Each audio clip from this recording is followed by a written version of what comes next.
Kuya, Oh. pasulat naman ng number mo dito para kapag may customer ako na gusto magpa-deliver ng pares, pakontakin ko na lang kayo. Okay ito ah. Salamat, Annabelle. Paano mo naisip to?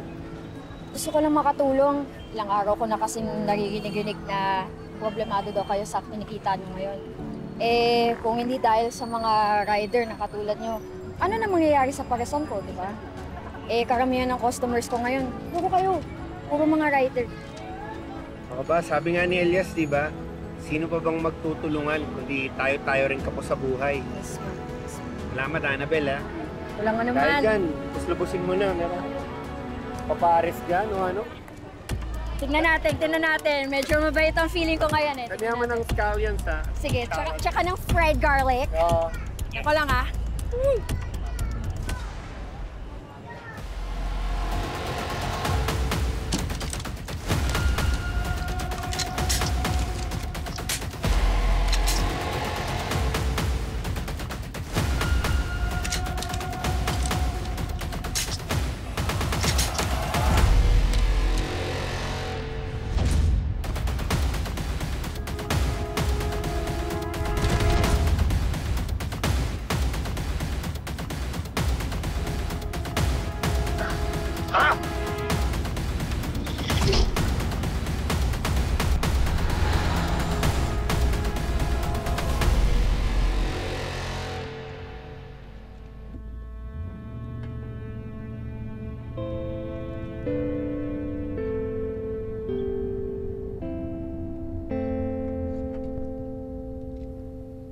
Sinubukan akong takasan ng sindikat.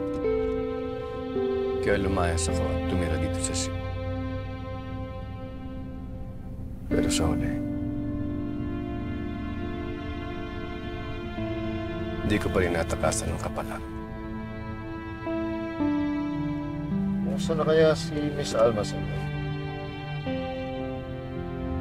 Para saan pa tinanong? Parte na lang siya ng nakaraan. Kasi pa ang alam ni Alma, patay na.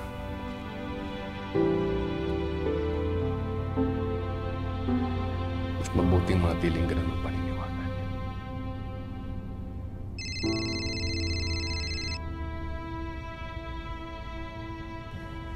Hello? Ano? Ano ka mo? Tintik.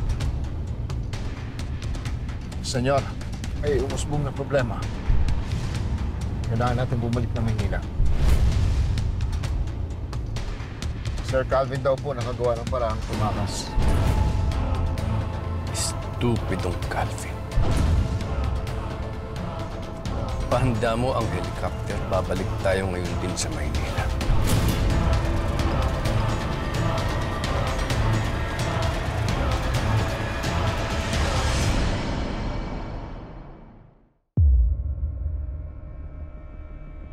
Pwede ba bisitahin mo minsan si Joan? Para alam ko may nagbabantay sa kanya. Kamagala, brother. Binabantayan ko si Joan para sa'yo. Salamat.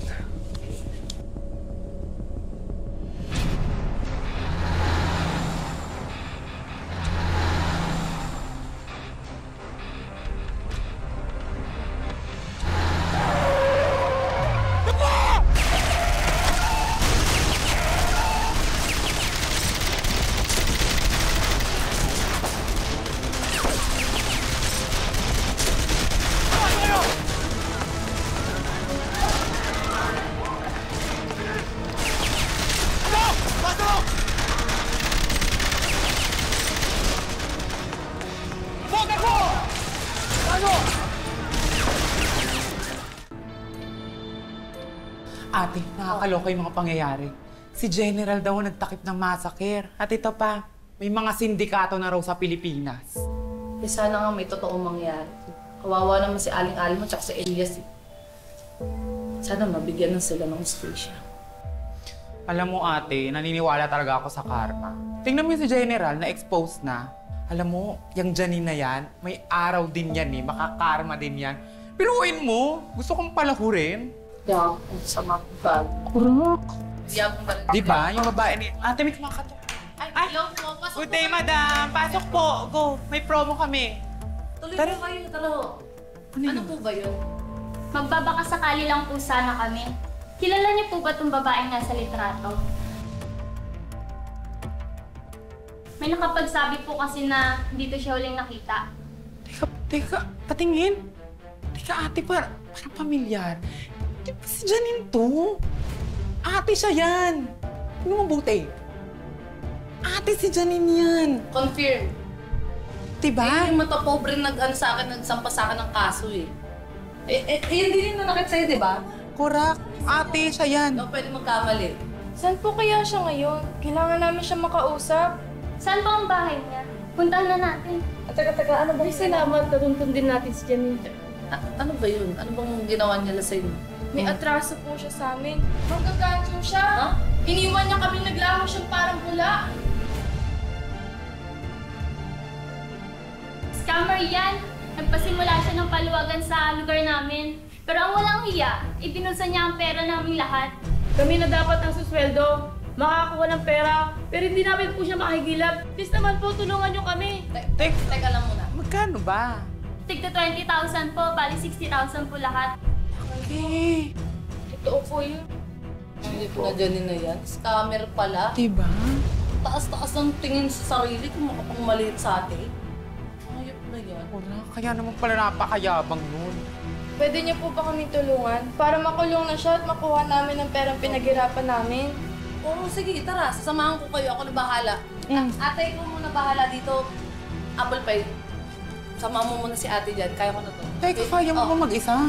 Kaya ko yung galit ko ngayon. Pang 5 tao kayo. Manda sa akin yung hayop na yan. Tara. Tumunod kayo sa akin. Alam ko saan nakagaling yung babae na.